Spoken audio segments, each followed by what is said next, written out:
Mantas iš Matiekos, 304 ir paskutinis uždavinys šios serijos.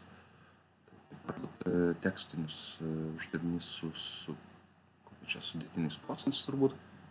Parduotuvėje paspirtukas kainuoja 500 eurų, pasireiškinsiu, kas yra informacija, tai 500 eurų. Tada po pirmų metų sumažėja 20%, paskiau kasmet mažėja po 15%. Ir nuo paskutinių metų vertės, tai šitie bus sudėtiniai. Tada procentai apskaičiuokite, kokia bus paspirtuko vertė po 3 metų. Tai aišku, pasiemu, kad pirmais metais 500 eurų, jeigu sumažinu 20%, tai lieka iš 100 atimsiu, jeigu 20%. Pamiršau pažymėti, kad teisingiau, kad 100% mažinu 20, tai lieka 80%, ką galiu naudoti kaip daugiklį 0,8. Tiesiog norint sumažinti 20%, dauginu iš 0,8.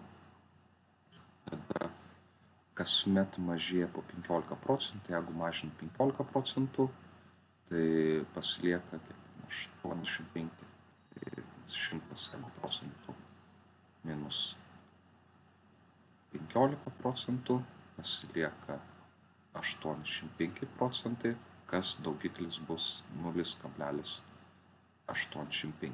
Dabar čia po pirmų metų, po 1 metų, tada po 2 metų dauginu iš 0,85, čia bus po 2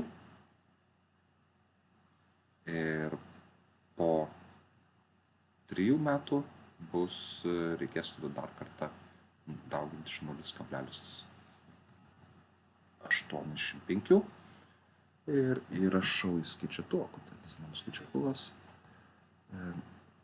Pradinė kaina 500 kart 0,8, tai po pirmų metų bus 400 vertė kart 0,85, tai po 2 metų 340 ir paskutinį kartą dar dauginu iš 0,85, aišku, galima buvo naudoti kaip uždėti kvadratą ant to 0,85, bet čia skirtumo jokio nebus. Tai gauname 289 eurus. Tai po 3 metų kainuos 289 eurus. Tai lygu 289 ir galima gauti labai greitą tašką. Tai toks vienas iš slenkstinių uždavinių. Tai tiek. Visus uždavinius, aišku, galite rasti mano tinklapyje, nuoroda bus palikta komentare. Dėkui žiūrėjusiems ir iki.